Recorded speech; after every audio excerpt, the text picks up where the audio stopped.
Hi guys, and welcome once again to the MMOs.com podcast. This is episode 39, and this is Altai, joined by... Omer? Big Gumble.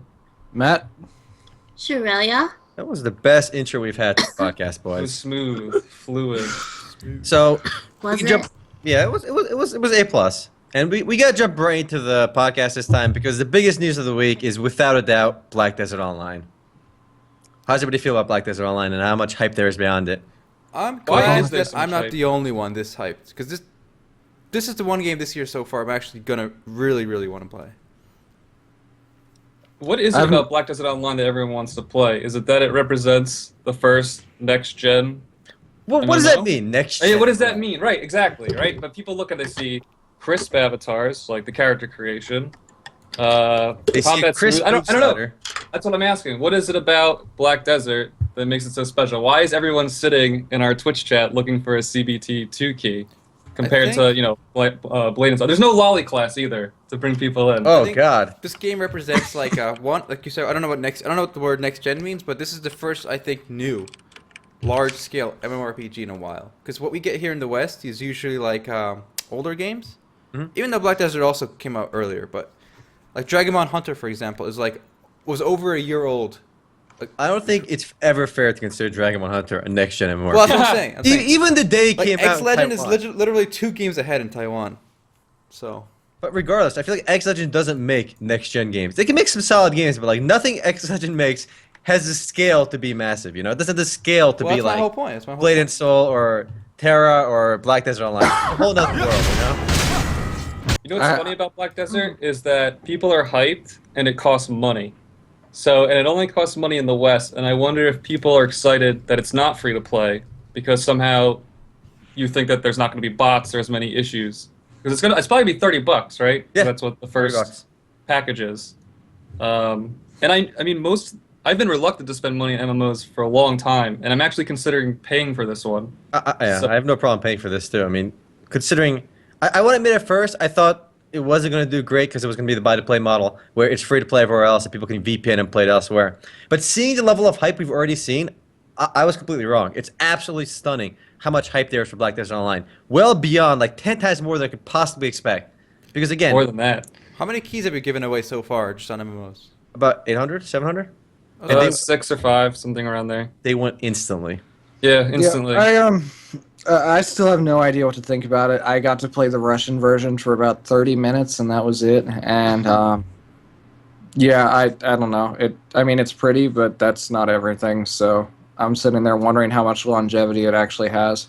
Okay, we did get MMOs.com commitment, guys. We're gonna do a Sunday Funday video for the game when it comes out. We did one already before. We're gonna do another one, but after we've all played for a couple hours too, so we get further in. So at least we get past the beginning experience, and then we start recording. So and then we'll see what we all think about it then. I actually think I might stick with Black Desert. Like, I played Blade and Soul, and I was like, okay, this is fun, and I played for a couple of days, but eventually, it kind of became lackluster for me, especially since I suck at PvP. But, like, Black Desert, I can actually see myself sitting there and feeling the grind again. Especially since the world feels alive, which is... we put up a weekly question about why are you hyped for Black Desert, but as you're going from town to town, you actually see NPC merchants walking from town to town. And that's like a small little feature, but it does make the world feel more alive. And I think that's what I'm most excited about, is like trying to make a world feel more like it exists beyond just your character being the It hero. does feel immersive. The world is nice. But the thing is, isn't the end game mostly PvP? I don't know. I heard I there were haven't issues played. with the endgame in the Western version. Like I've read it's basically all PvP, and like it's really going to come down to how the combat works in PvP for me, whether or not I'm going to be able to actually play it. But is Endgame all PvP the same way Blade and Soul is, or like is that an issue? Because Blade and Soul kind of, I feel like Well, Blade and it's Soul like- made it it's okay. like- It's like guild versus guild and territorial, from what I've read. Okay. It's fine. But why is that Well- an issue, right? Everyone always forgets when MMOs come out, the end game is always shit. World Yes. of Warcraft's endgame for a long time was 15 mad raids and Ubers, right? At most games, endgame isn't there when the game comes out. No, Normally I'm- that gets added later on. So I'm I not don't think saying- it's an Fair point. issue. I'm not saying anything's wrong with it. I'm saying it's Oh. really going to come down to how the combat system works with the PvP. And if the Yeah. combat system doesn't work well in PvP, then it's going to be an issue. That's fair. I'm curious to see how it's gonna work. Because again, I played more Blade and Soul now than Black Desert Online, obviously. So I genuinely enjoyed the combat in Blade and Soul. So I'm curious to see if, at least later on, Black Desert Online gives you that same feel. I And guess we'll see. one more thing to touch on in Black Desert, which I thought was pretty interesting. Somebody actually compiled some data on how many pre-orders they got. So you guys, anyone want to take a guess how many pre-orders they've gotten already? How many pre-orders they've gotten? Oh, let's say These are the founder pack sales pre-orders. 100,000. 100,000 is fine. That's a good number. Shu and Sean? I'm gonna go 300,000. I'm gonna go big. Go big or go home. Shu? 300,000? Yeah. Shu, you're too slow. 300,001. Okay, Oh it was my it was God, actually yeah, over that's 300,000, so Shu wins. Was it? I suspect I'm the Shu. best. I suspect Shu looked at the chat though, because everybody was giving away the answer in the chat. So they've already sold over 300,000 copies of the game. The cheapest version being the $29.99 bundle. So that's already quite a bit of money for a game that's not out yet, and that's absolutely stunning. They sold so many copies, and I think one of the reasons they sold so many is because people couldn't get the beta key, so they just bought the game.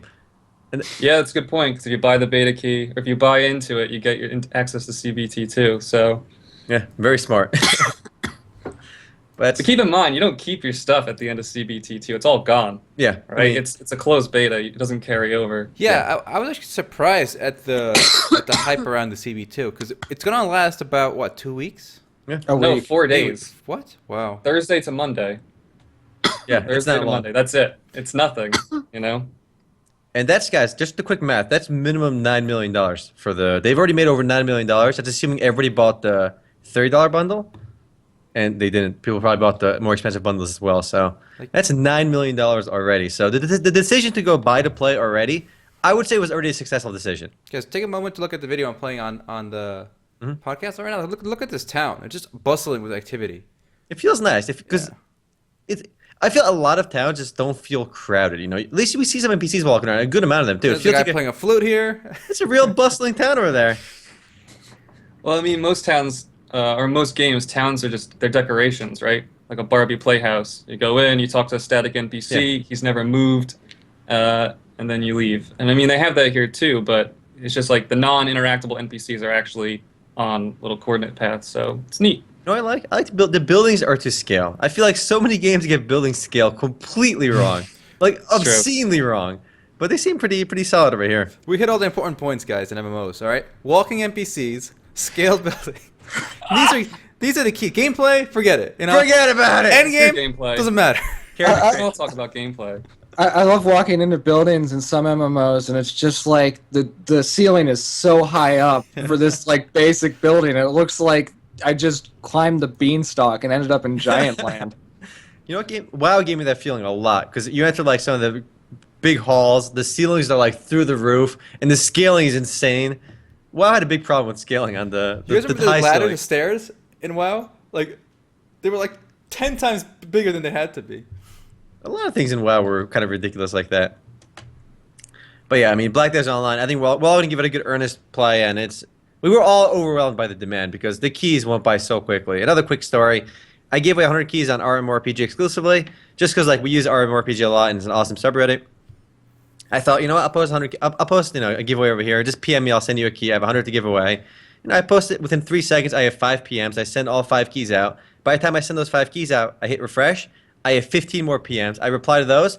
I hit refresh again. I have 200 replies within like instantly. I'm like, holy shit! Yeah, it's crazy. So I had to send out. And when I ran out of keys, it took a while to send them out, but the demand is absolutely insane. People have been asking all night too during the live show. Mhm. Like literally all night, like every couple of minutes, someone pops in the chat, asks, "Are you guys giving out keys now?" So like we've been giving them out a lot. So we just gave out the first 100 over there. I love the URL. Yeah, we're gonna keep changing the URL. So this time you should invest in Dogecoin. That is the URL. Excellent URL. Don't Invest in buy Dogecoin, stock. guys. Get your keys. Invest in Dogecoin. Perfect. A lot of people were able to get keys already, which is awesome. Glad you guys were able to get them. So All right, Black Desert Online, guys, coming soon. coming soon, boys. Soon enough. All right, we can transition to another interesting. I got another interesting. We got more Bless Online videos this week, and this one's a little more like Blade and Soul, I think, because one, I think it's a similar engine, and 2, this one was announced in 2012. It didn't come out in 2012, but it was announced back in 2012. It kind of had a rough development cycle, but it's finally starting to come out. I wonder if like the fact that a lot of MMORPGs switched to like action type combat is gonna hurt them a lot, because that was like one of their selling points, wasn't it? Like in their initial videos, like everyone was like, "Wow, look how cool that combat looks." But I mean, isn't that like just normal to us now? That's true. That's true. When these games first got announced, like back in like you said, 2012, action combat was still like a coming soon new thing. But It's getting much more refined now. Blade and Soul has already proven how much refined they can get, and we're seeing in Black Desert Online too, as well. So, given those 2 games pulling it off pretty well already, it could work really well in Bless. So what do you guys think? What is for me? Bless didn't really. I don't know. I'm not like as hyped about it. There is no hype on Bless. Yeah. Okay. Zero. I'm not alone. Zilch. Well, didn't Bless come out of the door with like you can fly anywhere on a dragon or something? Yeah. Like in this video, this guy's like riding a demon. Looks crazy. Like, okay, so that was the only thing that I wanted in the game, and it's like that's not enough. Yeah. Just look at the That's not variety good. on these mounts. Holy moly! Like this guy's riding a tarantula. This guy's riding a woolly mammoth. I mean, the overall gameplay and something about like the specific setting that they chose, it just feels kind of boring. The setting looks the exact same as Whoa, every whoa, setting. to whoa! me. It's a fantasy setting, guys. Come on, who's ever heard of a fantasy setting in an online game? All right. No, it's not an interesting fantasy setting though. All right, fair enough. It's just the game has no hype. I mean, obviously, if the game is good, it'll stand on its own. But it doesn't have that same level of hype that people had for Tera, Black Desert Online, and Blade and Soul. Those games were just swamped in the first day. I don't think Asta is going to be swamped in the first day. I don't think it's going to happen. Bless. Bless, yeah, Bless. My bad. Asta's another good game that's coming out way too late in the West, actually. Interesting that you mentioned that. Before we talk about that, though, Yeah. we had some pretty interesting news on Anti-South, which I want to bring up. All right, bring it up. So go ahead and click on that link. So you bring out that sales breakdown by quarterly by IPs. So NCSoft actually came out with their earnings report, and it's kind of cool to see some of these game companies that are publicly traded. This company is publicly traded in Korea. Being that they're publicly traded, it means investors own the company, and they have to report their numbers every quarter. So we can see some interesting data points for that. Not every MMO company does this, but the ones that are public do. So we can see how NCSoft's games are doing. So I find it interesting to take a look at. Basically, all of their IPs have been trending upwards, except Aeon, which is just flatlining. But look at Lineage too. Look at Lineage. These games are still old, but they're still making money. And the interesting one down there is WildStar. People wrote off WildStar completely, and since it went free to play in the West, take a look at that little jump they got. So we had some rumors that WildStar wasn't doing well free to play, and maybe this isn't a huge jump, but it's something.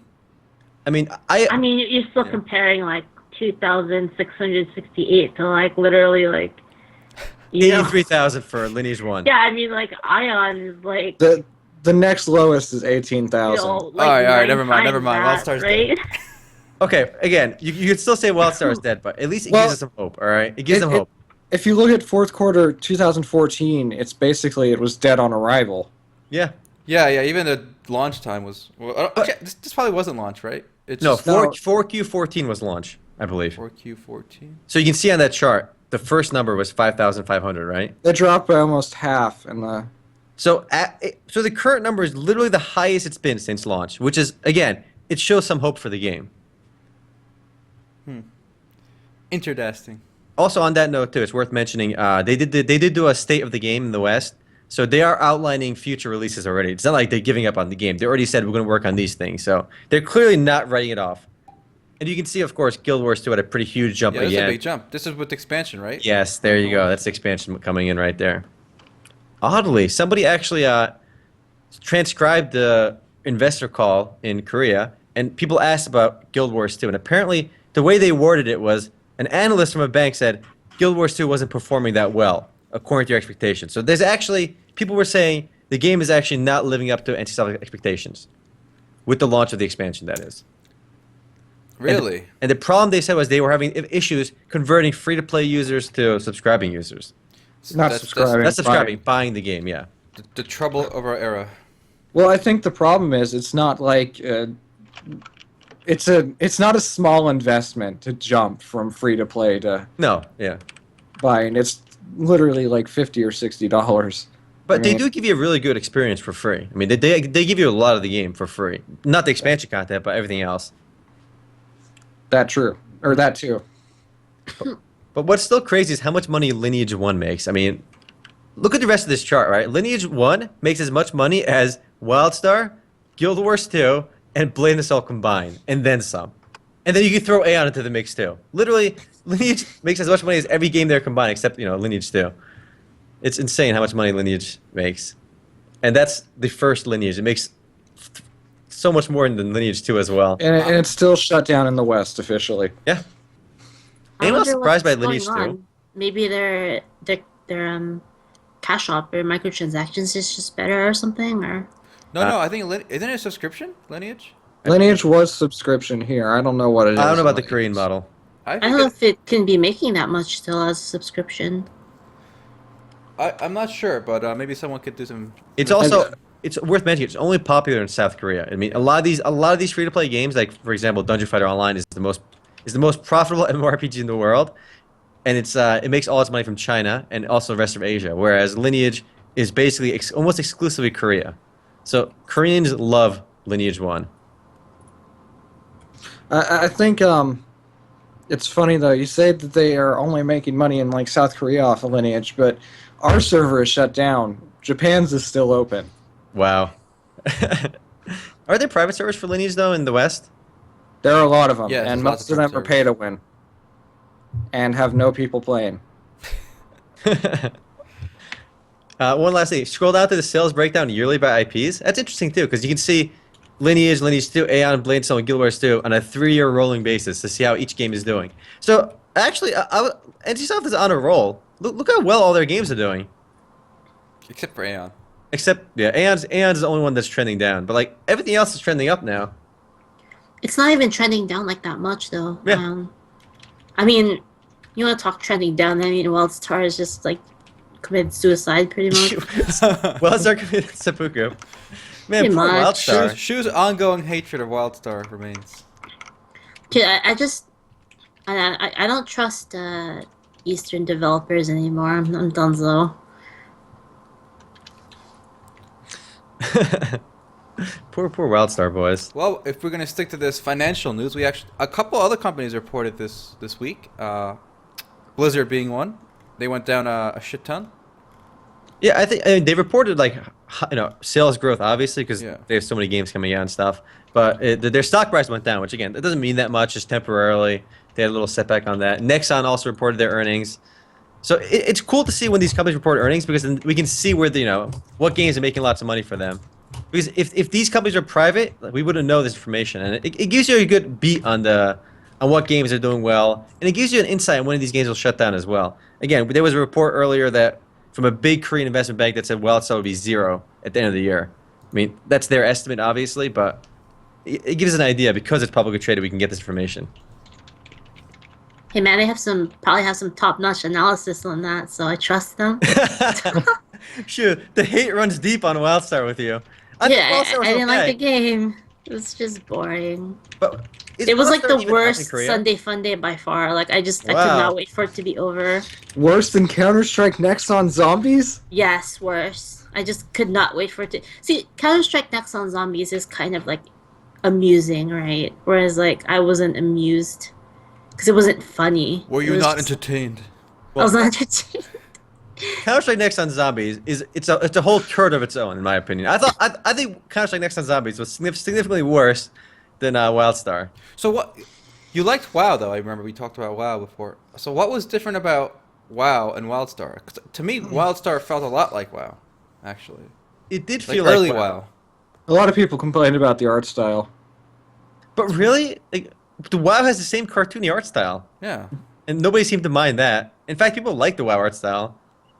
People are still liking the WoW art style. I don't get it. I think it's aging badly, but I think it's aging better than like Lineage 2. I think for example. WoW, the graphics were outdated the day it came out. I remember the graphic settings and like the character models. I was like, this is it. I can only choose like 5 hairstyles and like a little nose ring or something on my character. That's it. WoW had the worst character creation out of Yeah. any game I've ever played at that time, without a doubt. Like, even today. not worse than Lineage. may- Lineage 2 was also awful. I remember. Yeah, but even today, if you go back to WoW, that character creator is a joke. You have like so few hair options, and your character looks like a clone of everybody else. But clearly, WoW proves that doesn't even matter.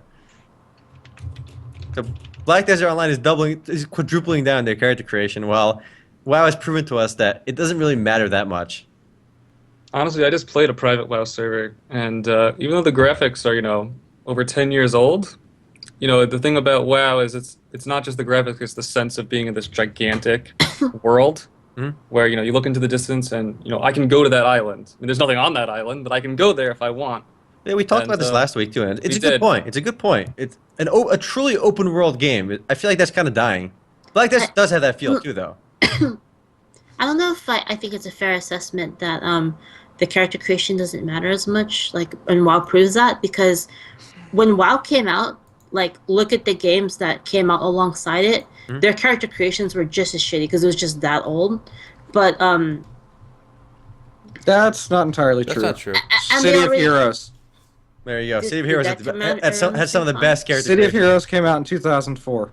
Same year. I think about things like EverQuest and They have pretty Ragnarok online. But they still do right? exist. The good ones still existed then. Yeah, but what I'm saying is Even it's EverQuest 1, I think, had better character creation. how do we know Yeah. that that's a metric that we can use to say that the character creation doesn't matter, right? I mean, it could be just the fact that those games have already had a foothold, and I mean, you can't deny that World of Warcraft was a very good game when it came out. It was No, the the best. gameplay was good. I'm Yeah, talking about the and that's what I mean. Is that might be why they're allowed to get by with a subpar character creator. But yeah, you don't need a good character creator to do well, and I think players, they appreciate the pretty character creator to make themselves look different, but that's not as important as I think some people think. And by some people think, I mean you, Shu. I mean this is directly aiming at you. If Shu can't play a lolly character, she's out. All right, she can't handle. She's done. She's done. So on lowly characters, they just have to be unique and different. that's why Shu didn't like WildStar. No. I just didn't like WildStar. Period. It's just not fun. Gameplay. Also, even though EverQuest Visceral had, feel. EverQuest had a Duke character creation option too. Obviously, there really weren't that many options. Come to think of it, there was just as bad as WoW. But EverQuest had a ton of races and classes. They gave you the variety you needed. It made up for the lack of appearance customization, I think. Can I point something out about character creation? Okay, Black Desert Online, just to come back because of the character creator. You can do all these little details. I can give myself wrinkles. Yeah. Do you know how many people are going to see those wrinkles under your eyes? Literally None. nobody. Not even you. The only time you ever see your character and all these intense character creators is at the character creation screen, which is cool, right? But I'd rather have more silly hats to distinguish myself. You need That's to like Rocket screenshot League. more. Rocket League has the best character creator. It just has hats. Or even RO, everyone looks the same, but you get a little hat to distinguish yourself. But it's cool. I do like it, but I wish somehow you could actually make out what makes your character unique. Which is why from a distance, everyone in Black Desert looks the same because you only have so many different options. You're confined to how you customize. Same with Blade and Soul. So your issue is the silhouette of all the characters is the same. Yeah, I think from a certain distance, everyone looks the same no matter what. I mean, just like people. So, All right, I'm going to have to agree with Sean because honestly, I gushed a lot about Black Desert Online character creation, and it looks absolutely gorgeous, and it was really next level stuff, really well done. But once you get to the game, I feel like, as Sean and I think Sean pointed out earlier too, your characters are almost molded to look a certain way. Like if you're playing the wizard, you're still going to look like an old dude. Like you really can't change your appearance that much. You have to fit the archetype and the character they've already created for you. You can change your wrinkles, your hairstyle and stuff, but you still don't look that different from a distance.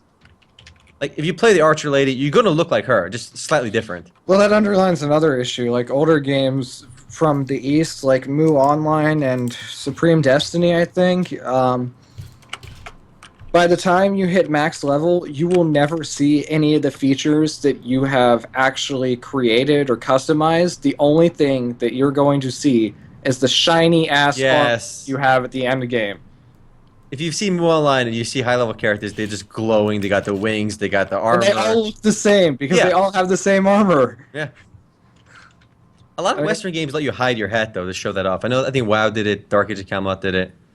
Yeah, so you look see at your the appearance. surgery this lady's having done to her. Again, This precise nose surgery. it's absolutely gorgeous, the graphics in Black Desert Online, the level of customization. I just wish, as Sean pointed out, you could see these changes in game. because you really can't. These are very subtle changes that you can make on here. I mean, I don't know how you would do that. I wouldn't. I mean, they have to let you change your mold a bit more because again, once you're playing an archer or a mage, you really have to look like that character. Just slight variations of it. Whereas a game like Perfect World, for example, I have an excellent one to show you. Perfect World, on the other hand, lets you create genuinely different characters. All right. Okay, I'm gonna stop when you said that. I prefer Black Deserts to Perfect Worlds. Well, it's obvious. Perfect World is old. No. Just the level of customization Perfect World is too much. Because what happens is people don't slide it properly. They just go all the way and make a stupid character, right? Like stupid proportions. Are you trying to say the character I'm going to link you in the video right now is stupid? Do Yes. you dare insult my character? I linked the video. Erhan, I think that's a problem with people not using sliders right. I don't think that's the game's fault.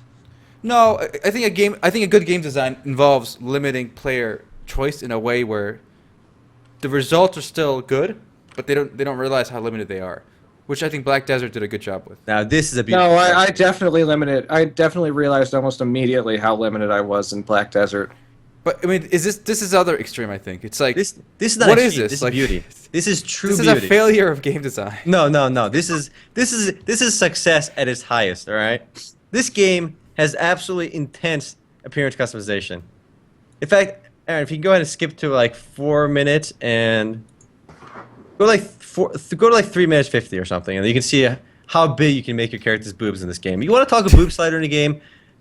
If you want to see a boob slider done insane, Perfect World. Like, how often has this happened, guys? When you're making a character, oh, you're like, oh, cool, I can like change my forehead. Okay, that's pretty cool. Oh, my jaw, that's pretty cool. And then after like 5 of them, you're like, you know what, fuck this, and you just done. Yeah, yes, I think we've all done that. I go definitely through literally start. every single slider.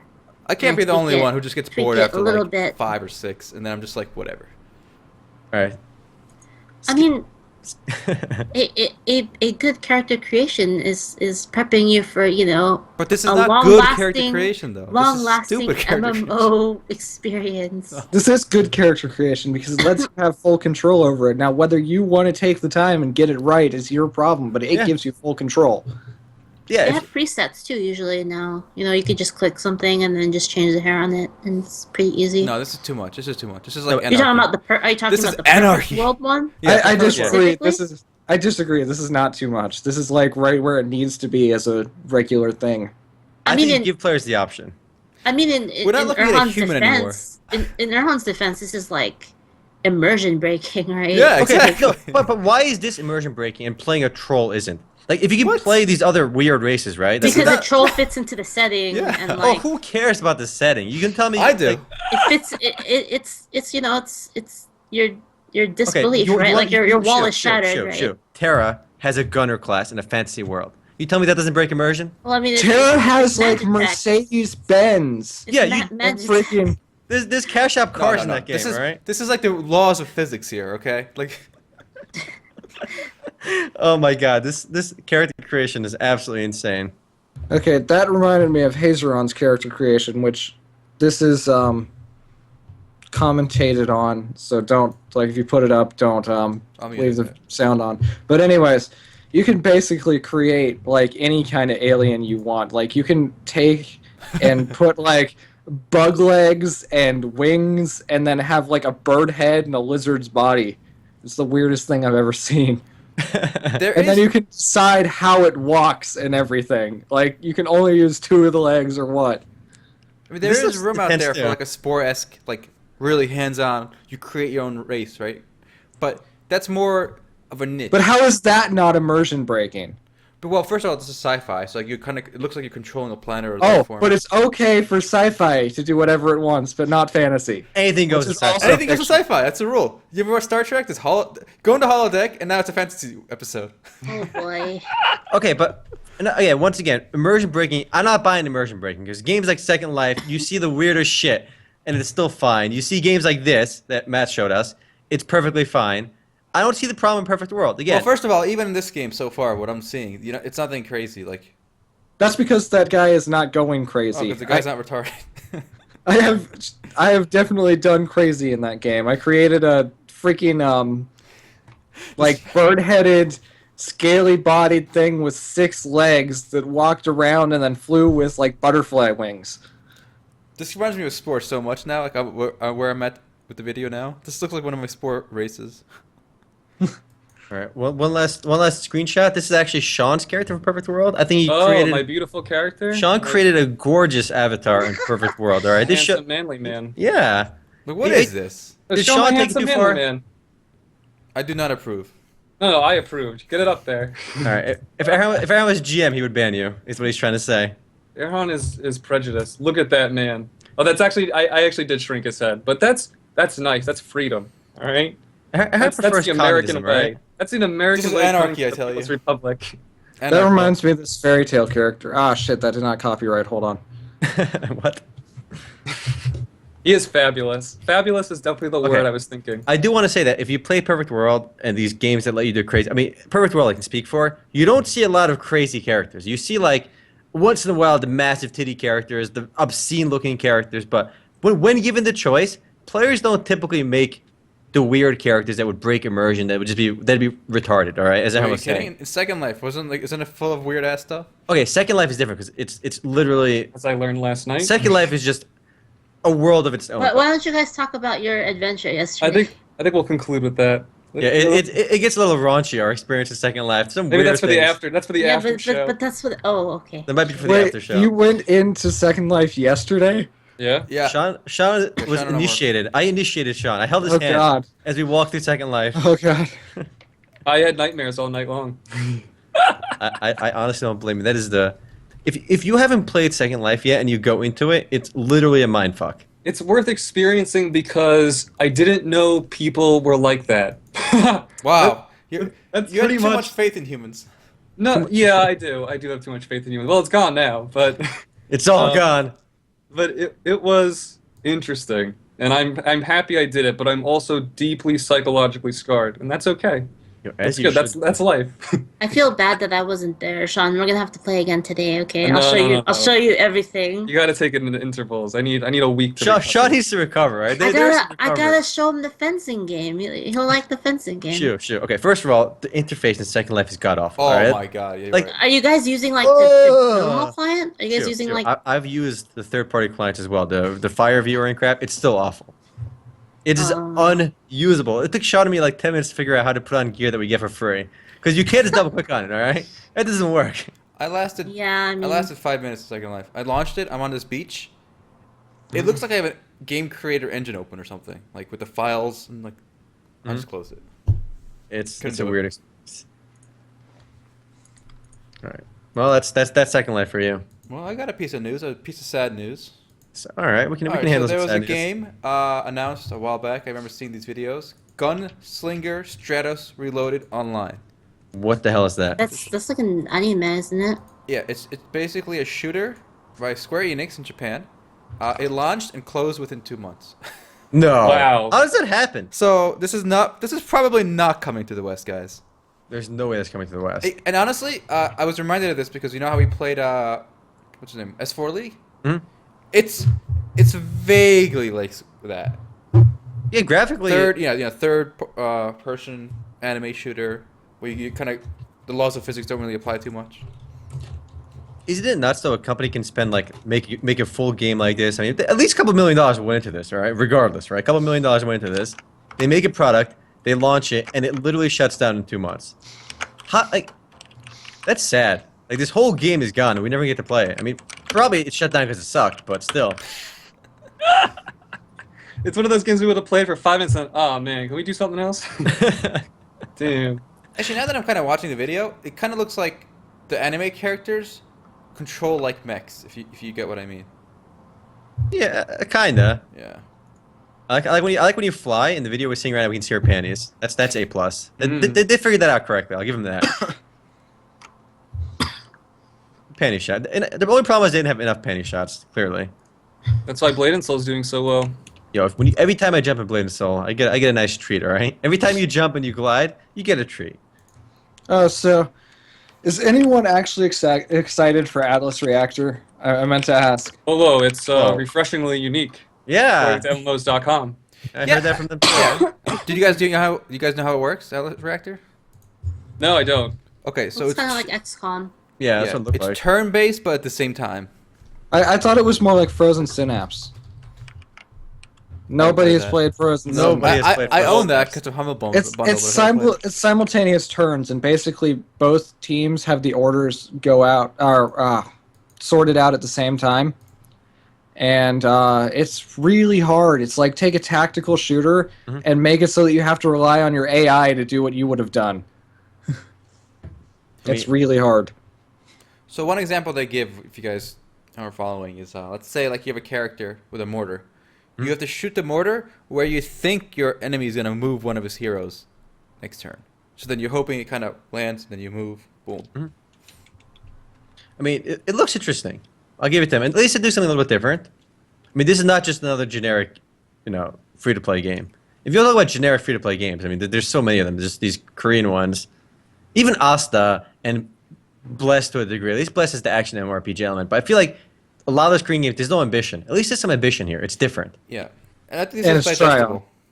digestible. Try. I want to give Try some credit for making at least some different kind of games. I don't think they have any just straight up generic games. Excuse me?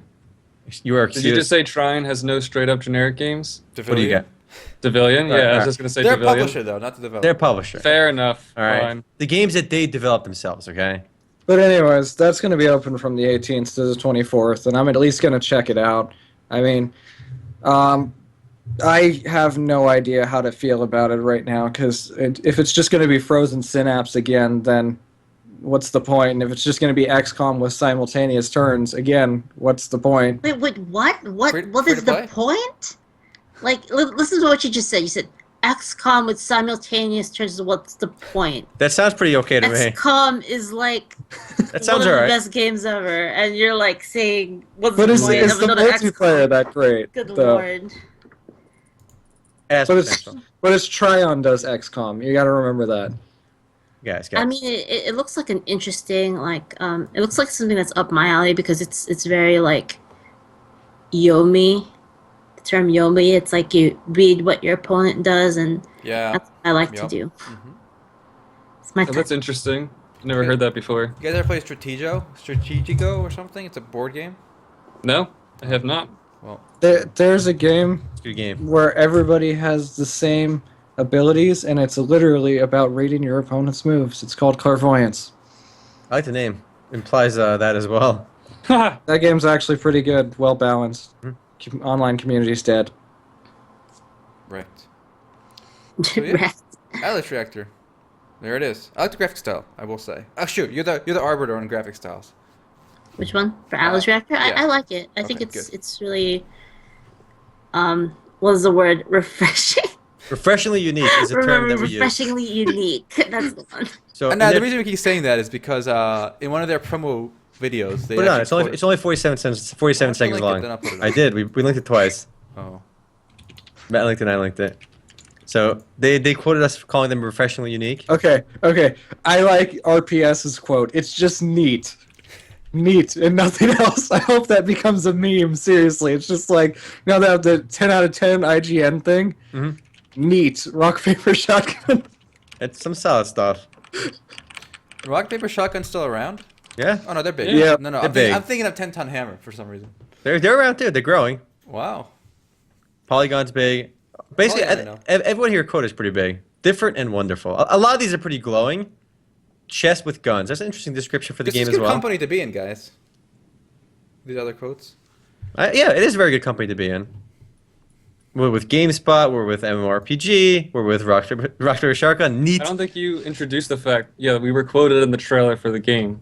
That's what we keep talking about. Yeah. Did we say that? Yeah, No, we didn't. So, well, We didn't say that. We I just said started at one talking point. about it. the funny part is that quote, I believe, was originally talking about the game's art style. Like, we said the art style was refreshingly unique, and they saw it, and they're like, okay, we're just going to quote the refreshingly unique part and not mention that you guys meant the art style. All right, artistic license. All right. They took the artistic approach to it, which is pretty funny. So, moving on from that, another cool thing is WoW and Unreal Engine 4. Put that on. I didn't see it yet. I heard about it, though, and it looked Didn't really we? cool. Didn't someone do this once or? Yeah, I did that. I posted the news.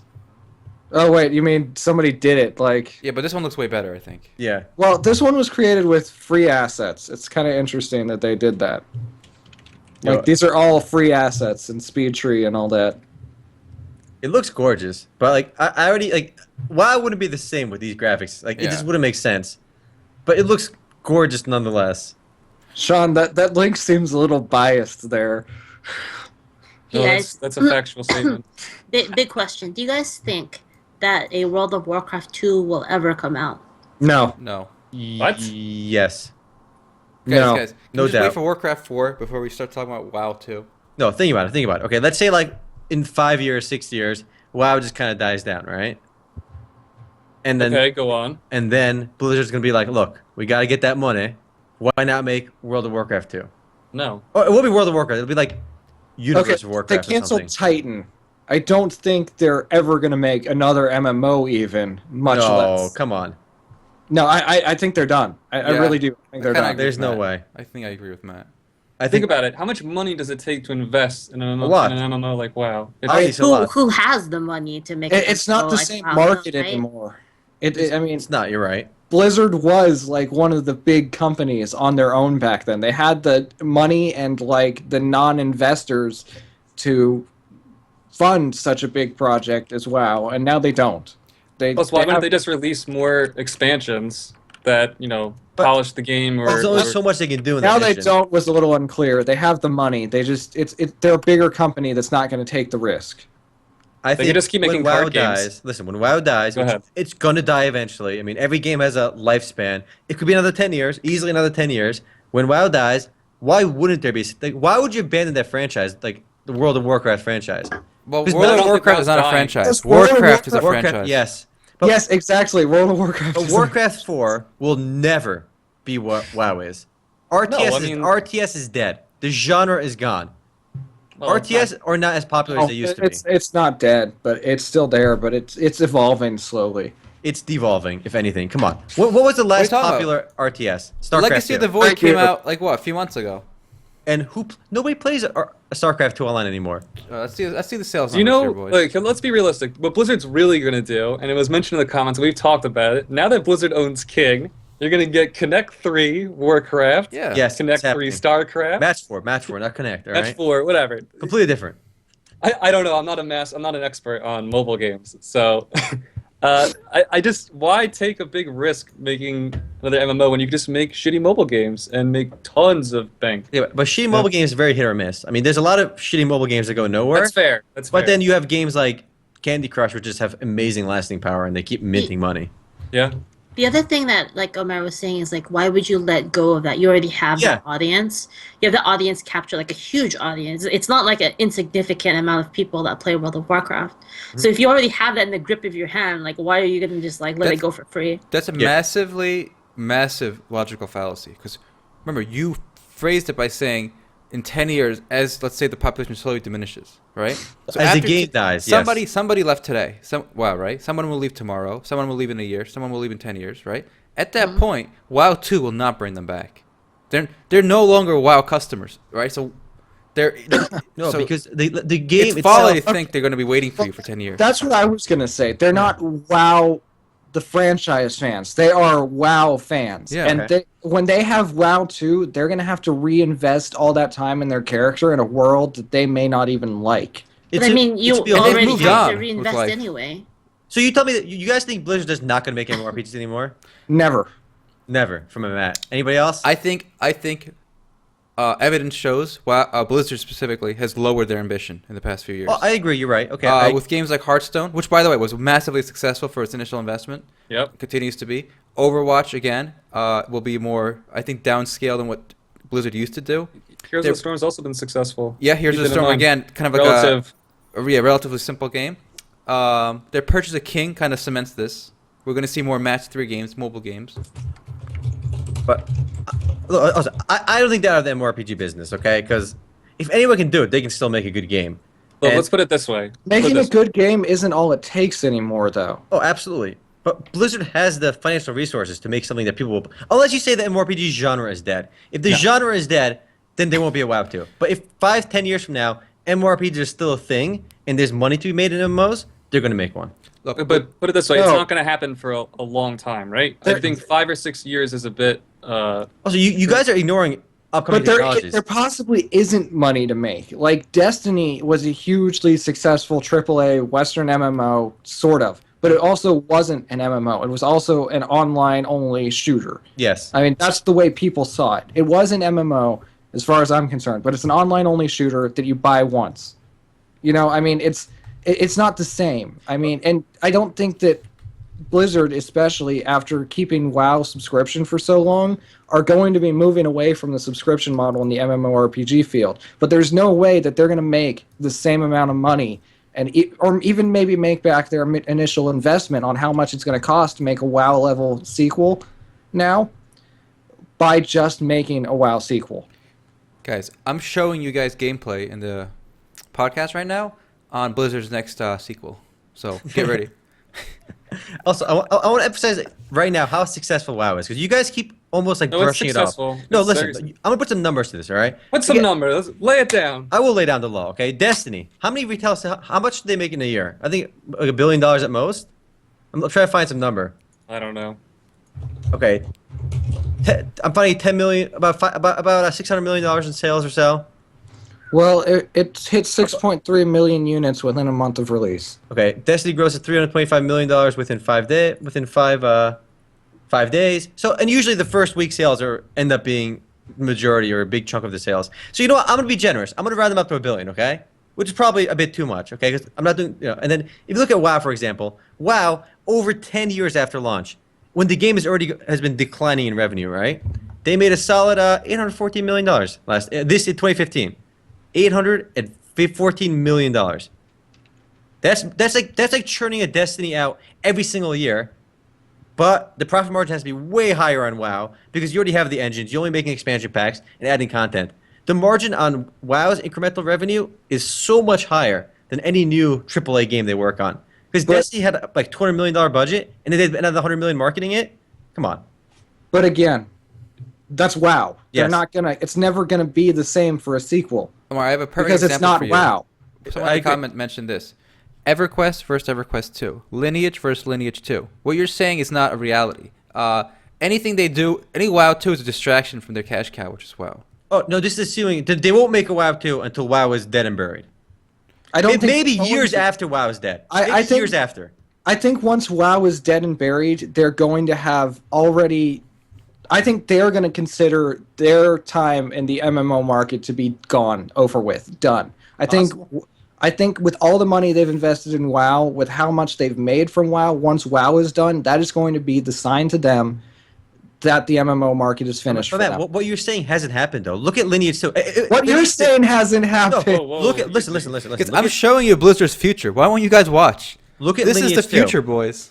Okay, Lineage 2. I'm not saying it was a success, right? But they tried, right? But Lineage 2 didn't capture the Lineage audience. Oh. It captured another audience that was looking for a good experience back Game then. companies have historically tried to make sequels on their successful MMOs. It hasn't worked out. People have pointed out it hasn't worked out with EverQuest 2, Lineage 2. It hasn't worked out. You're right. It might be a complete flop, but it's gonna happen. Here's It's the not issue. going to happen. Here's the issue, Omar. Blizzard, back in the day, was a online PC game company, right? Yes, Today, Activision Blizzard is an entertainment company, right? they do a lot more. They're yes, making right. movies. They're making consoles. They're making mobile. Now, as an entertainment company business, it makes no sense, and from an investor business sense, to make it just big scale MMORPG when you still have so many other untapped potential in these mobile games, for example. All right. Well, again, you're right to a degree, but you're ignoring the fact that WoW is a cash cow. WoW is easily the But most WoW profitable is a game they have. cash cow. WoW Everyone is like- investors is going to look at it and go, okay, WoW is the cash cow. We have no need for another one. And Okay. it's not going to have the same Okay, success. 5 years from now, Activision stock might not be doing so well. Investors will be scratching their head. Hey, why Better aren't we be making as doing much well. money before? Oh, wait, that WoW game was making all this money in the past. We could try another one of those. No, because they're going to look at the time it cost, or the time and the money it takes to make it what it needs to be, and they're going to say, no, it's not worth it. They're going to make something smaller. Here, Okay, for the record, WoW only costs like $40 million to make. I got a perfect example, silver bullet, and we can put this werewolf to rest. Ready? The world's More. to rest. World of Warcraft to Activision is AOL's dial-up business to AOL. So it's a cash cow, and you're saying, oh, when everyone stops subscribing to the dial-up in Listen. 2016, They can just make dial-up too. That's like No, that's not what I'm saying. Dial-up too. If the You MMORPG DSL. genre is not dead 10 years from now, and WoW WoW is gone, dead in 10 years or whatever, right? Okay, if the Whatever you're genre saying. isn't dead, Activision Blizzard will still play a part in it. No. And I don't think StarCraft or Diablo have the same franchise as Warcraft does. So because of those two, it logically says the next MMORPG. Actually, at this will- point, if anything, they have stronger franchises. When was the last time we had a mainline Warcraft game? Why do you think a Since game War like 3, Hearthstone right? is doing so well? It still builds off the Warcraft franchise. It has People- nothing to do, I don't think that Hearthstone's success has anything to do with Warcraft. You tell me if they made Hearthstone with random non-Blizzard characters, it would have the same success. No, I'm not Because, saying that, but I'm first of all- saying I don't think it has to do with Warcraft. I think they it's could have big. used. I think it's a big I impact. think they could have used People StarCraft, Diablo, No, whatever. no, people don't relate with Diablo and StarCraft the same way they relate with WoW. Why WoW does is- it relate with WoW? Orcs, everyone goblins, has played guys. WoW. It's not rocket science. It's not like Guys, WoW as a people people are familiar with Warcraft. Boys. Okay. Everyone gets one last line. That's Okay. it. That's it. No mas. All right, one last line, and then we move on. And then we're gonna settle this afterwards, All right. like an American way. We're all gonna shoot each other in the back. All right. Last line. I go. like it. I like last it. line. I'll go first. Ready? All right. What, Go. the video you're seeing, guys, playing. This is Blizzard's future. That's it. You're gonna see Done. this with different skins, different shapes and sizes, and little StarCraft rates and zerglings. But this is it, boys. All right. I think that the fact that they haven't even tried to make a new MMO and they even canceled the one they were working on is proof enough that they're moving away from it. Fair enough. On. Go ahead. Last thing. Okay, listen. I don't think Blizzard has any other franchises that have the same impact as WoW, cultural impact. WoW has had so much more reach than any other Blizzard PC game, excluding perhaps Call of Duty. But again, that doesn't really mesh up with the MMORPG experience. You might still have an online shooter like Call of Duty Online and stuff like that. But Wrap that up. if the MMORPG genre exists 10 years from now and WoW this is is dead, a pretty we'll have long one line, boys. That's my Yeah, one line. yeah. That's my one line. That's my one line. I think Blizzard will still be a player in the genre. Okay. Done. That's good. All right. We got to move on to something else. Leave a comment in the description below on what you believe. Okay. Go. Guys, 12 years after launch, it makes $800 million a year. Listen, Omer, you had your time. That's All right, enough. All right. Get We're your moving gun. on, boys. Moving on. Give me some news. I want some MMO news. I got some good news. Interesting news. Okay. Dragon Nest loses 2 years of player data, which I thought Oh was my god. Wait, what? pretty hilarious Wait, for our service or the Korean one? for the European service. The Europeans? got both. Okay, who's even Next who's on even Europe hosting sucks. that? Next on Europe. Next on Europe, yeah. Well, Next on Europe also just at the end of last year abandoned that United 11 football management card game. I'm not surprised. Yeah, let me give you a link for Dragon Nest you can play. I think we're done. I don't think there's anything to say about that. No, it's pretty intriguing. I mean, to lose 2 years worth of data, what happened was I guess they had some backup issues, or they just didn't have any backups or something, which is absolutely nuts. I mean, how do you? Zomboid. Yeah, how does a company like Nextline, which is worth billions, like literally billions with a B dollars, okay, not have backups? Oh, Dragon Nest is apparently hosted by Shonda. Well, they're developed by Shanda. Shanda owns Identity Games, which owns the people that make it. So, Nexon's are a there more publisher. details? Are Okay, there the details on are this? all titles, mission quests, achievements, NPC points, guild points, cooking details, fishing details, trading house items, as well as all inventory and storage items, as well as cash shop items are all gone. The only thing they manage to keep are the character levels. So you're basically naked on your character. That's it. That's the only thing they've Holy recovered. shit, dude! And there's no backups. Like, it's Nope. just 100% done. So. They're done so. They're trying to give people like, I guess they can go back and ask people what they had to try reimburse them with their cash shop money. What, for every single player? I think Like, what why don't I just make some shit up and say I have No, like the legendary sort of god they, slaying? they probably still have your billing information, so like how much you spent. They'll have like a number on how much you spent, dollars worth. So if you spent nothing in the cash app, they'll have no revenue records from you. So I guess that's how they can make sure people aren't cheating. But it's absolutely nuts that this can happen. I also want to point out that each region of Nexon, right, like America, Europe, and the main one, they're kind of run separately. There's one company, and people have been complaining about Nexon Europe specifically for years now. I remember back when I used to play Maple Story, Europe was always like several versions behind America, which was also behind Korea. So like the Europeans would always bitch about how far behind they were. Yeah, poor Europe. Yeah. Funny thing, actually, people have been pointing out that the data loss is actually a win for about 95% of the player base, because the compensation they're giving for the headaches is so good. It's actually a win for a lot of people. Yeah, instant level 6 or something, right? So yeah, so a lot of crazy good stuff is happening. So I mean, obviously, Nexon kind of they feel like they have to do something for it, and I don't blame them. If you want to piss off, you don't want to piss off your player base, you got to make it up to them somehow. So they're trying to be as generous as possible. That's fair. Oh, so no, go ahead. I'm changing the topic, so go ahead. Change the topic. We're done with Dragon's Nest. All right, so Funcom may be having issues, but Anarchy Online is still getting updates. This past week, they just saw a new zone released with like new world bosses and stuff, and I thought that was pretty cool. Yeah, Anarchy Online is super old as well. When did that come out? 2001? Hey guys, so. Funcom should make Anarchy Online 2, right? No, we're not bringing this back up for now. But. Yeah, but I tried to go. I tried it a while back, and I was not able to stick with it because the character creation sucked and the graphics were so 2001 it wasn't even funny. And then I tried again when the rendering engine came out, and I was like, oh, it's not good enough. I mean, it was just a few lighting changes, and I'm just like, I can't do this. I'm not usually someone that like cares about graphics, but with Anarchy Online, it's just so almost immersion breakingly like. Anarchy Online is 2001. Keep that in mind, all right? Well, EverQuest doesn't even look that bad. You know what I mean? Older. EverQuest 1? EverQuest 1 looks pretty awful. And EverQuest 1 was updated as But well. it doesn't look as bad as Anarchy. Alright guys, I'm playing the video Anarchy Online trailer, gameplay here. It doesn't look that bad. It doesn't look that bad. Well, that's because the rendering engine has the lighting that's making it look better. Yeah, of course. But it's still, the models are still terrible. I want to say the UI also looks terrible. Look at these little squares everywhere. But yeah, I tried to play it. It's on paper it sounds like a game I'd really like, but it's way too late for me. You want to talk about bad character models? Look at EverQuest in 1999. Okay, look at these screenshots for these ogres. At least we got some nice side boobs going on the female avatar. I love the face on the male ogre. The male face is he's just so happy, alright?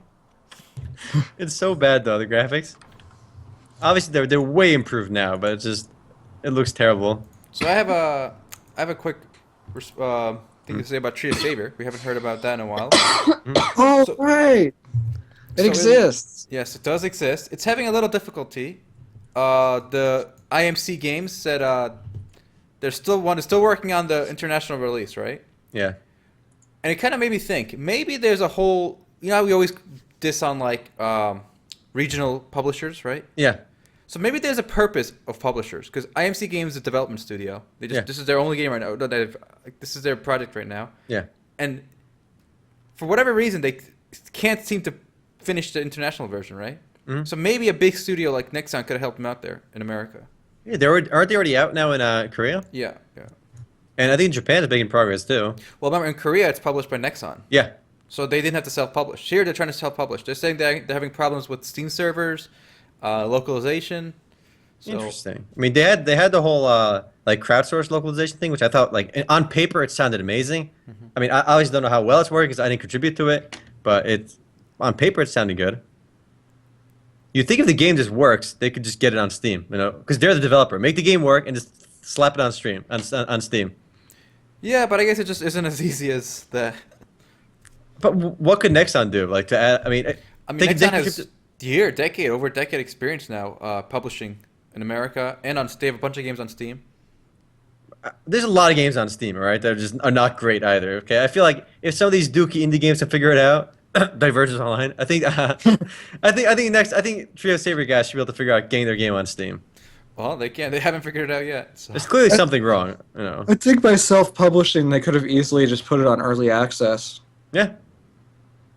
Didn't they already sign up for Steam Greenlight too? I mean, like, Well, that was a while back, and they already got greenlit, so they will be on Steam when they come out. But there's still no release date set on the global version. They're not doing I any mean, early access, right? No, like we've already money? played it through Steam too. So Yeah. like, what's the issue there? Like, I don't think that making people wait to play it right now is really their greatest move, because it's been a while since the last beta, and I mean, It's been a while. You're right. It's people, not. I don't think it's just that. They need to update more. Like they need to keep everybody informed of like what's going on, so then they keep the hype like rolling, right? Yeah. Otherwise, it's just like the way that they used to do that. I don't know if you guys remember. They used to release like hey, this is like our English blog, and this is like our latest like this is the new class and stuff, and they would release those like every week, and everyone would be hyped like, oh, I can't wait till next week to see like what they have out, and then they just stopped doing it once the beta came out. They just suddenly stopped. That They seems just suddenly terrible. stopped. I mean, I can see if I can find it, but they just suddenly stopped, and then it just died, right? guys. And Is the game in trouble? no, it's yeah. just not. It's not in trouble. It's just gonna take a while, and everybody's gonna forget about it by then. I That also sounds don't- like trouble to me. No. I don't think the player base in Black Desert Online and a game like Tree of Savior will overlap that much. They will, obviously, but I think a lot of people that play Tree of Savior and are still looking forward to it, that didn't change. I mean, old school hardcore Ragnarok Online fans still want to play Tree of Savior. Well, I don't think they're going to overlap. That's why I don't think it's in trouble. I just think by the time it comes out, everybody's going to have forgot about it, and they're all going to be rediscovering it, and there's going to be no hype surrounding it. Unless they pull a Blade and Soul and wait 4 years, I think we'll be okay. All right, sounds better fair. not. Sounds fair. They could wait 4 years. Who knows? They could pull up Blade and Soul all of a sudden. Let's not rule that out yet. So somebody asked what we thought of Elder Scrolls Online, and I was just ranting about this on Twitter the other day, and I've tried so many times to play Elder Scrolls Online, but for whatever reason, it just can't hold my attention. Like, I'll play it, I'll go, oh, this is nice, and just, like, completely forget I've played it, like, an hour later. I just, I don't know what's with that game in me, but I can't focus on it, like, at all. It's something I've never experienced with another MMO. It's just, I don't know if it's just that forgettable or what. Are they making more money now than they were free to play too? Yeah. So I mean, they're profitable. They're making money. I don't know. Yeah, other people seem to like it a lot more than I do. That's To me, fine. it just seems very generic, which I haven't played it. It just seems that way to me, so it hasn't really captured my attention or desire to play it. I feel like people are still modding Skyrim instead of playing Elder Scrolls Online. People are having more fun modding Skyrim than playing Elder Scrolls Online because that's still such a big community. I love modding communities. In fact, the only thing that drew me to Skyrim was modding. And then I played it for 5 minutes and gave up because I always install the mods and then I don't play the game. And I think that Elder Scrolls Online was capitalizing on the mass attention Skyrim got, but it's two different types of games. So unless you're really invested in the Elder Scrolls lore in the world, it's not going to do it for you. And I like, I mean, I've played everything since Morrowind, which is only 3. But you know, to me, again, I think Matt had said it's just kind of regurgitating the formula to an extent. So it's just, you know, it's not. Again, it didn't catch my interest either, to be honest. But it's not a bad game or anything. You know, I think it appeals to a certain audience. I'm just not part of that audience. It's really weird though for me because I'll play it and I'll enjoy it and I'll be like, okay, this is fun for now, and then I'll quit and I'll never want to play again and forget it exists. I mean, it's like I don't understand like what the hell's going on. I don't think it's bad. It's just so forgettable and like melds in with everything else. You know what I mean? Shots fired. That's what I'm hearing. Salvo's launched. Shots fired. Well, there Any it other is. news? Speaking of forgettable things, guys, Tell us, please, because we forgot. League of Legends is finally closing their Dominion game mode. No heard surprise. about that. No surprise. Zero surprise. The hell What's is surprising Dominion? is So what's please tell us what surprising. Dominion is. All right. Tell us I mean, what the- Dominion is. for Dominion those is basically the map is a circle with capture points. So they kind of try to use the same assets for a different game mode in a MOBA. But what they don't realize is all that people care about is the 3-lane single map game. Okay, We've Isn't learned that from ARAM every pretty MOBA. popular though? Yeah, but that's true. That's That's one different. lane with this. Okay, well, Dominion was all I played when I Really? played League of Legends. Matt, yeah. Matt, Oh Matt, my Matt, God, Matt, Matt. Matt, Oh, Matt, God. Matt, you've been playing League of Legends wrong. All right, I'm telling you right now. You just played it wrong. He's like he is such a hipster. Silence. So one of the reasons they say they're shutting it down is less than 0.5% of their players play Dominion. And you but the few people that do are just bots. Just Oh yeah, and grinding. they're all bots. They're all Yeah. bots. You play Dominion, you're playing against bots that are just grind to level 30 so you can sell their accounts for like $5. Yeah, see, it's what Buzzcut said. It was faster, and like the objectives, you were constantly fighting over them rather than just destroying things and working your way towards the other side. The day this came out, I said this is a waste. It's gonna get shut down. It's stupid. I played the day it launched, and I thought it was interesting, but I knew you can't replace the tried and true formula. Because Dota has proven that for like over 10 years, since Warcraft, since the original Dota came out, that the 3-lane system just works. Han has proved it, Dota 2 has proved it, League has proved it. HOTS even is Hot, something? Smite. even Smite. All these games have proven that the 3-lane system works, and people want that. Matt is a bot, confirmed. I agree. Matt, you're a bot in League of Not Legends because you play Dominion.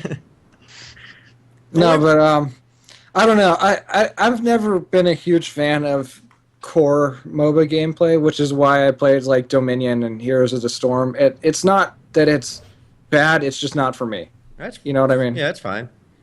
But I think the Dominion use went down a lot more since they added ARAM too, which is pretty funny because. Well, I lied. Smite made it for me. People used to play Dominion a lot before ARAM was a thing because you would play all random, all bot, which is called ARAB. So you go to custom games, you find the ARAB games for all random, all bot. So people would play random on this map because you get more gold. And they'd all be going on bot lane. Nobody would go for the objectives. It would just be for like a method of playing all random before it was a game mode. And since they made the game mode, I feel Dominion just fell off even more. You know, it really surprises me the level of people that play just ARAM. It's like a whole. You know what that shows me? There's a room in the genre for a standalone, one lane, casual MOBA. Thoughts? Here's a thought. Well, there are a lot of people that play Joust on Smite, so yeah. But people have tried it. There was a Zynga game, right? It was don't give me Zynga. no, Zynga it was a PC game. No, but there's a core problem with this already. Zynga is a casual game developer, and MOBAs are not casual. Aaron said specifically there's a market. He said that there might be a market for casual. I'm talking casual in the PC gamer sense, though. So like League, where you don't lose gold, that kind of thing. Not casual like your grandma playing Farmville. No, I think ARAM succeeds because it has familiar mechanics. People that play ARAM, they played regular League first. No, okay? no. I know a lot of people. Their entire League life is ARAM. All right, it's interesting, but I don't know. There have been standalone games that tried what you said, but they're not all random. There would be one lane, and the map would be tiny. It'd be like half the size of ARAM, if not smaller, or 1/3. I forgot the name of the game, but nobody played it though. Imagine this. I think a streamlined, smaller client for League with just ARAM. You launch it, you play, it's ARAM. I think that would be popular. I think it would be more popular if it were something closer to like Vainglory, where the mechanics were a little bit more simplified as well. Vainglory isn't casual though, is it? It's pretty. Actually, hardcore. I lied. Vainglory is single lane, so Yeah. Vainglory is already succeeding at what you want to do. Right, so it already exists. But that's not super casual. That's still a real. It's still MOBA. pretty casual, though, as far as MOBAs go. I mean, it's designed from the ground up to be able to be played on a touchscreen. Yeah, I mean, within its medium, but still, it's one of the more complex mobile games out there. It's Probably a one more of the most complex complex mobile mobile game. games. Yes. But it's a very casual MOBA. Yeah, because you're comparing PC hardcore MOBAs. Even though League, I wouldn't say is hardcore. They have PC hardcore MOBAs on mobile, too, though, and they don't work. That's what I'm saying. I think Vainglory is the only MOBA on mobile. MOBA on mobile, it just sounds silly. It actually managed to work. It's not. It's the only one that works. Yes, it's There's the a only player one that base. works. People have tried before, but Because it's it fails. streamlined. Yeah. Vainglory has proven that everything you can pull off MOBAs just fine on mobile if it's good. All right, I want And to streamlined. hit another quick piece of news here. I thought this was interesting. So last week, EVE Online, which I think is the hardest core MMORPG still running, like massive size, added a new feature. You can extract skill points from your character and then sell them in batches, basically. Other players, yeah. In the market. Oh, shit. Now, is that pay to win? Because some rich guy, spent $28,000, real dollars, buying up a bunch of skill extractors, they're called, and injecting himself with, and he has every skill in the game now. Well, we don't know if he actually spent that or if he... If he farmed it in game himself, we don't know. Regardless. But odds are he probably. It was like over 2 trillion ISK or something. Yeah. And Is are it you pay saying to win? time No, get it's not on pay to win. And sell all my skill points? It's not pay to win. Why not? It's not pay to win because in EVE Online, the way it works, you can have the skills, but the skills only open up the possibilities of what you can do. You still then need to know what you're doing in order to play. So, like, say I want to pilot. That logic doesn't fly. Doesn't fly. It does Sean. fly. I'm cutting you off. I'm cutting you I off, need Sean. to- I agree with Sean. I was waiting for Hold on, someone hold to on. say Yeah, it. who I gotta played cut you online? off. I gotta be the douchebag and cut you off. Ready? Go. If I buy a gun in Counter-Strike that one-shots you, right, I still have to learn how to aim it. If I can't aim it, let me- you can still, No, if you're better again, than me. you cut me off too soon. Okay, continue. All right. So the way it works in EVE is number one, as a single player, you're kind of helpless, right? Single players really can't do anything on their own. In order to do anything in EVE, you need to be part of a larger hierarchy, part of a corporation. So if a single player has all these skills, it doesn't necessarily mean that he can get in, say, like a battleship, fit it out with the best mods and blow up anything. Because the way the game works is like battleships can't hit smaller ships, or battleships can't do this. So in that way, the game is balanced. Let me, And then also, when, say, in EVE, if you want to do anything big, you're part of these larger fleets with hundreds and hundreds of people engaging in battles and whatnot. The only thing that's going to enable you to do maybe is PvE, and then you would need the money to buy the certain mods and the gear, and of course, just like Counter-Strike, you need to know how to shoot. What it does do is it kind of kills the charm in EVE Online, which is when I started playing, you know, there was this notion that I'll never be able to max out. And that was cool. It was like there's this unlimited cap. And by doing this, you've kind of killed that natural charm to the game, which is, you know, for some people, it won't ruin it for them. For me, it kind of does, right? Because now it's like there's a ceiling now. People But you can still actually say that's do it. not, that doesn't, you're not paying for strength? It's not pay to win because, okay, pay to win is this nebulous term we throw out all the time. But it's not like by me paying for this, it doesn't guarantee I get any kills. It doesn't guarantee that I'm better than any other player. If I In my pay book, for OP weapons, doesn't mean I'm going to get any kills. I That's- can Can I- still, I can still suck. pay to win. Can I add to something because I played a lot of EVE?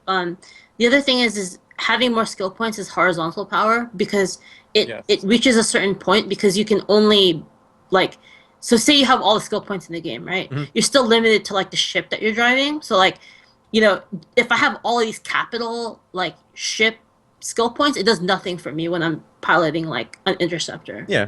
For example, right? So it's like at that point it's like you're capped at like how powerful you are within the skill point buying. Does that make sense?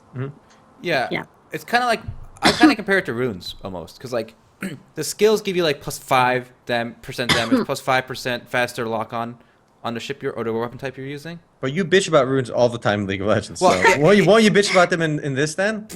Because this is an MMORPG versus a MOBA. All right, that's why. But anyway. Oh, why? If I'm 1v1ing you in the game, you know, you're PvEing and I jump you and I have more skills than you.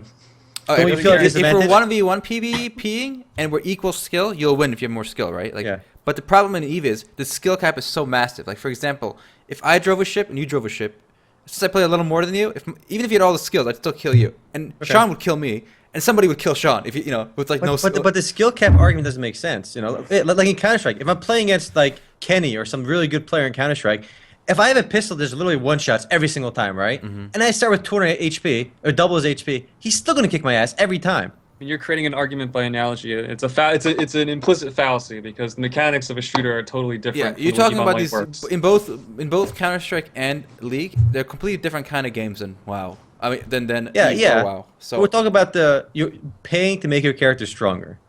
But you're not.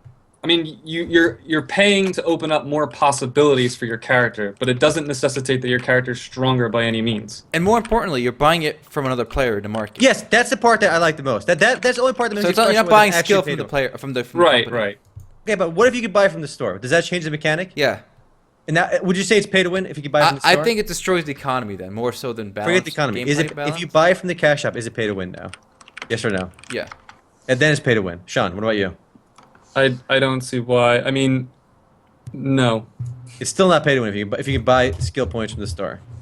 That would be a cutoff for me. Then I'd say No, 100% because pay it's to win. you're saying pay to win, and I have a problem with that term. Pay to edge.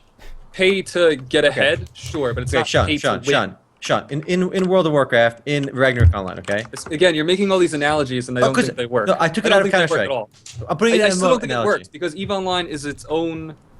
It's kind of its own. It exists in its own bubble, right? I don't think you can find an analogy with another game because of the way gameplay No. is structured. Okay. The only thing it's The analogous original analogy was bad because it was Counter-Strike. they're still bad no matter what. The only thing you can compare it to is itself. I don't think it's fair to try and compare it to something else. So you got to make an argument. Fine. Let's say there's a skill in EVE Online, okay? Once you reach it, you can literally kill. You can blow up anyone by just typing their name, okay? That never happens. Hypothetically, within EVE hypothetically? Online. Sure. Within EVE Online, okay? Yeah, But it yeah, requires so much skill. You have to spend $1 million to get there, okay? Yeah. Okay, is it pay to win now? Yeah, of course it is. Now it's pay to win. Yeah, of So course. so now you don't. It's about the degree of pay to win now. Okay, if you're only a little bit pay to win, it's okay. Oh, you Mary, got- you've literally just created Death Note. I did create Death Note. But so you're arguing plus 5% damage is no big deal, but plus 100%, plus insta kills, that's the cutoff. I mean, that's quite a drastic difference, and that's the other thing is like those incremental upgrades in EVE are so minuscule that it doesn't ever guarantee anything. Again, I so mean- now you're arguing degrees. Degrees is in But- your mind, pay to win is on But what you're degrees. comparing is you're comparing an interval with an absolute, and that's not fair. You have this absolute term. I'm trying to get your philosophy. Where I'm trying to understand your like, if you're okay with certain elements, if you're okay with it to a degree, you're clearly okay with it to a degree, but not to a maximum amount. So I don't think any of you guys are okay with pay to win to any degree. I think Sean is just biased towards EVE Online. Yes. That's because not fair at all. That's not what I'm saying. I think you guys didn't play it enough to understand where I'm coming from. exactly what I'm saying though. It's on a case by case basis based on what we've played. I mean, it's No, it's not. Wait, that's a good point. I want to It's interject. literally you literally can't pay to win with skill points. It does nothing for you. And does as it far as increase like increase your damage at all? If we have the same exact vehicle. Yeah. Yes. Okay. yeah for like one ship. But I mean Okay. like that's what I mean is like a person. but that's still you're winning with that one ship. Yeah. Shoot, if we're playing Counter-Strike and my M4 does 1 more damage than your M4, I'm paying to win. Well, but I mean, like it doesn't take very long for you to also get that one. It's what I'm saying. It's like, are you saying it's pay to win if I say like, oh, you can get to level 10 for free? I mean, Sure. it's like that. If You know? we start a Counter-Strike round, and Okay. your M4 starts with 1 more damage than mine. Okay, next round I can get +1 as well, but you'll be +2 then. Guys, But to and then interject here. MMO doesn't really work in that context, Yeah, though, 'cause right? You can just call your buddies. Yeah, sure, you can just call your buddies and kill you, even if you do +5 damage. Okay, again, yeah. If a guy has OP weapons and a pay-to-win Chinese MMORPG, right? I can just call my buddies and gank him too. But No, that but doesn't excuse that. Wait, anyway. I don't know if it works that way in a Also- Chinese game, though. Also, one Chinese games thing. just win. that- Yeah, it's- honestly, I think this was a good move though, only because it streamlined a policy they already kind of had, in that you could sell your character for ISK, like your whole Yeah. character, with, Okay, that's with fine. their skills. So this kind of made it so instead of having to sell it, instead of having to make a new character, farm it up, and then sell it, you can just skip that step. I want and to just, clarify one thing. I don't think it's pay to win the way they're doing it, right? I have no problem with the current system. But what I was arguing with Sean was, if you could buy it from the store, I'm ready to call it 100% pay to win. But because you're buying from other players, I have no problem with it. All right, fair Yeah, enough. see- Let's end it there. No. Let's end it there. I think this warrants an editorial to go further, Yeah. but let's move on to the next topic, right? Fair enough. But we'll come back to this. This is something to keep All coming right. back. I accept your defeat, Sean. I'm kidding. All right, let's- I was just literally going to make a small point. Go ahead, Matt. I don't think that pay to win can be quantified by a I don't think a game where you can reach a maximum without paying can be pay to win. Say it again. cool story. If you can reach the maximum amount of power or whatever without paying, I don't think it can be pay to win at all. So, if it takes me, let's say, you have to grind for 5 years straight, or you can pay $10. It's not pay to win? No. Fine, you have to grind for, let's say, 10,000 Because years. then you're basing it on how long it takes rather than mechanics. Oh, yeah, I am. On that question, in this specific case, yeah, how long it takes definitely is. But anyways, that was all I was saying. All right. All right, No, we're well, another resurrection from the dead here, guys. We got Landmark. What? Yeah, Daybreak. So they announced a few What? days ago that they're gonna have Cancel it. another contest for. Damn it! You can make a claim, try, which I Matt. guess is their kind of world, I guess, or like housing or something, a structure. And if they pick yours as the winner, it gets added to the main game when it comes out, if it comes out. Thoughts? Is this game ever coming out? No. no. No. All right. It's- Well, I They, guess they, still- they must have had this video, like this feature planned a while ago or something, and they're like, let's throw this video out there or something. well, that's a video. I'm saying it's a contest to create Oh. a custom plot, and then it can be added to the main game if they pick you. It's a distraction. It's coming out like H1Z1 is coming out. But at least H1Z1 is playable. Yeah. Landmark is also playable. Isn't it in a closed beta? You can buy it in early access on Steam. And can you actually play today? Can you jump onto Landmark? Yes. All right. Today I learned. You know what though? You can at least appreciate their attempts at like keeping things alive. You know? You mean their attempts at hiring one guy to say, "Let's do a contest"? All right. I'm searching Landmark on Steam. I want to see if this is playable. Let's see. Oh, there's 4 players online. So yeah, you're right. Can someone explain? Because I actually don't know what is Landmark. Okay, so it was they kind of wanted to make 2 games out of EverQuest Next. So Landmark is like their sandbox builder game, right? And how it was supposed to work is you're supposed to like make stuff in that world, and then that world is built on basically EverQuest Next is built on everything you can do in Landmark. So they were letting players create the worlds that they would then explore. So they were just being lazy, is what you're saying. I guess. This is so odd. EverQuest Next was supposed to be like halfway between Minecraft and an MMO, from what I read. Odd. Like with all the building stuff. I like the way it looks.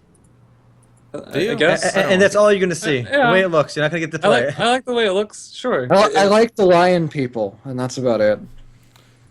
I forgot the name of the line people from the request. Can we actually let's take a look at the EverQuest Next website real quick? I just want to read out loud when the last update was. Let me see. Last EverQuest Next update loading because of the terrible site design. Hold on. Let's wait. Fired. 131 days ago. That's bad. 131 days ago. Oh, I see that. Thank That you. shows they gave up. What the hell? What did they move the entire development team to H1Z1's standalone King of the Hill game? And that wasn't even EverQuest Next video. That was an EverQuest Next Landmark update. That's bad sign. EverQuest Next is definitely vaporware, Basil Market. I mean, it's unfortunate because I actually was looking forward to this, right? So what I'm curious at is like when this stuff happens, they just realize they can't do it, or it's too ambitious, or they don't want to put the money into it. Well, in this case, their whole studio got shaken up when Sony divested Sony Online Entertainment and became Daybreak Games. So when Daybreak Games runs the show now, it's some private equity group. I don't know how much experience they have running these game companies, but typically, at least there's a mainstream opinion. I don't know 100% either. Their private equity and hedge funds are typically in for the short-term profits, whereas if Sony's running the show, they might be there for the longer term. And if a private equity group can come in and make like all their money back really quickly, then they'll do that, and they won't care about the long-term returns. I think it's generalization. It's insulting that they're still selling founders packs. Do you feel insulted? I feel insulted. All right. Okay, let's put it this way: the company that owns Daybreak Game Company also has money in Fiverr and Rhapsody, and the senior managing partner owns Harmonix. These don't seem like they have much synergy together. These are not like each other. You can buy $100 founders pack for this game, Aaron. The Trailblazer pack. Oh, let me go buy that right now. And well, then I'm going to apply for the beta. Here we go. Yeah, questionable. I mean, obviously we all hope it comes out because why not? But it does seem questionable. I hope you can play a fairy. I think this whole company, right? SOE now Daybreak kind of shows you can't take the success of EverQuest and just slap 2 and 3 on it. The games that Daybreak is doing well with now, like H1Z1, are not like its initial studio founding game. Yeah, that's true. So I think, and that's another reason why I think Blizzard will continue down that road. Oh, right, someone actually commented. Someone commented and said, someone at EverQuest Next has said they are still developing the game, but they're not making any announcements for fear of building hype.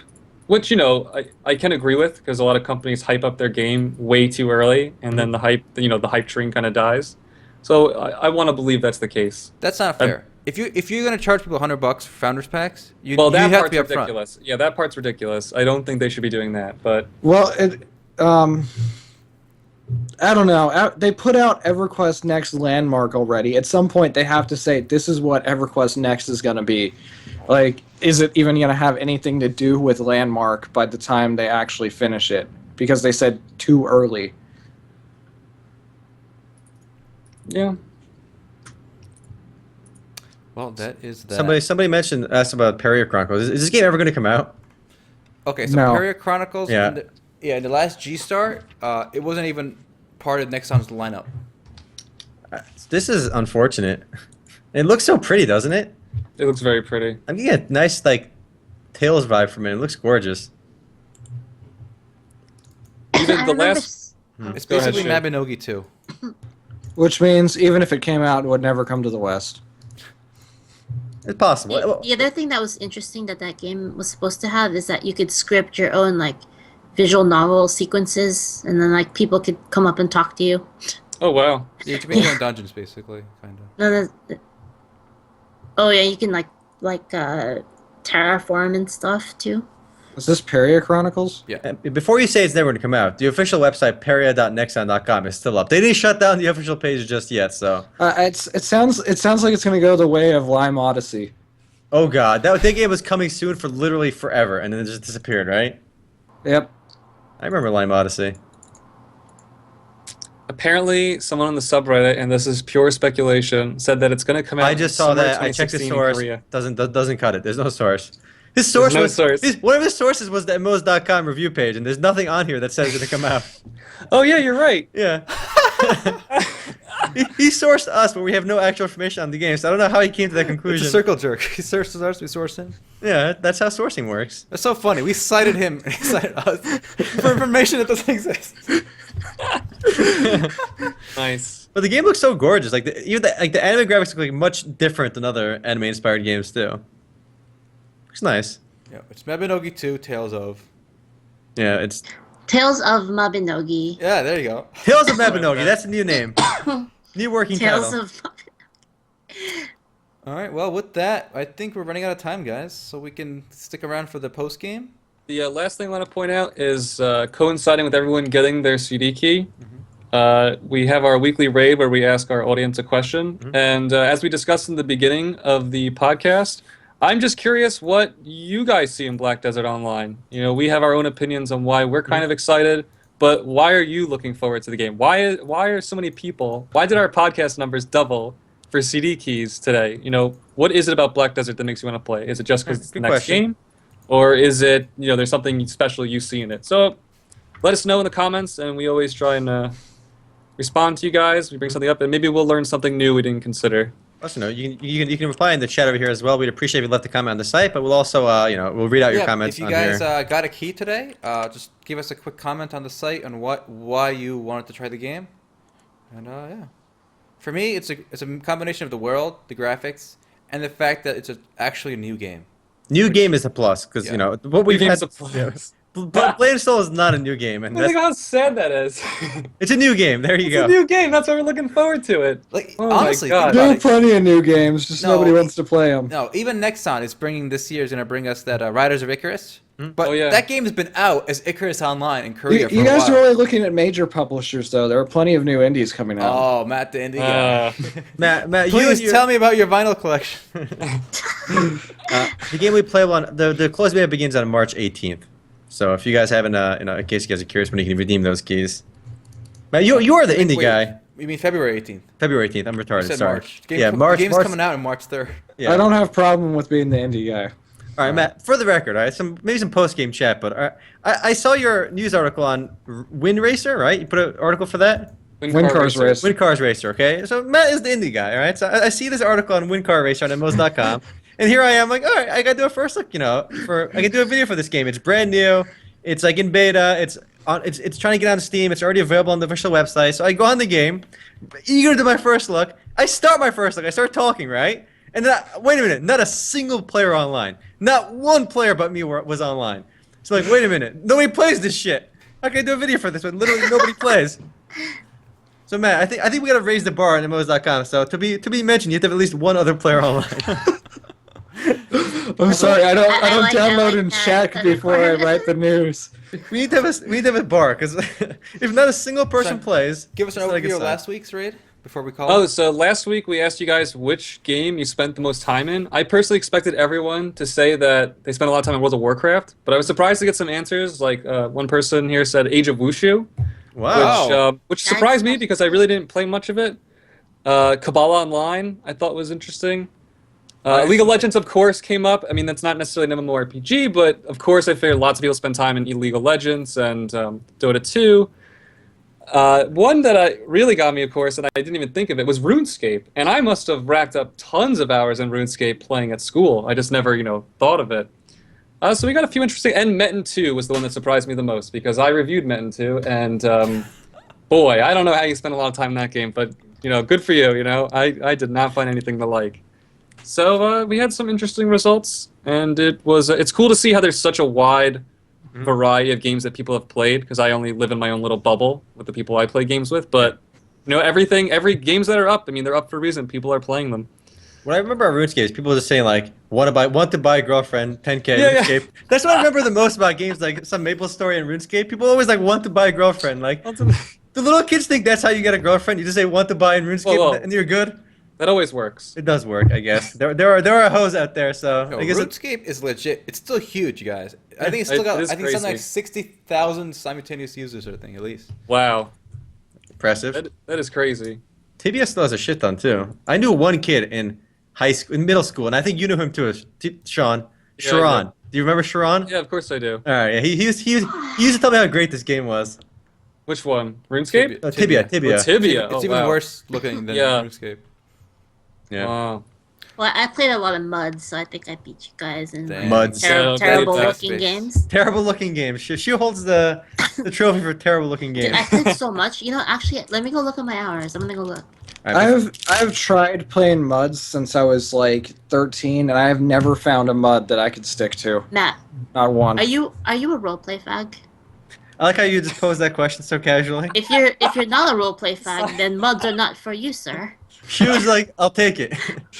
All right, well, we got to wrap up, guys. We can keep talking in the Before we go, post-game. this podcast is brought to you by Haribo gummy candies. They're not actually, but Actually brought to you by, I guess, Black Desert this week. Yeah, for brought to you for by- the record, how Correct. good are Haribo Happy Colas? All right, let's be real. This stuff is amazing. Man, it's cavity in a bag. Cavity in a bag, I like it. I remember they got in trouble for mad cow disease years ago. Did they really? Yeah, they got in trouble because some of the people they had mad cow disease or something. From their gummy candies? Yeah, I think like whatever they were using. I'll look it up and we'll talk post game. All right, I'm closing this. All right, this is the All right, third all right. time. All right, see you guys. All right, bye. See ya. Hey guys.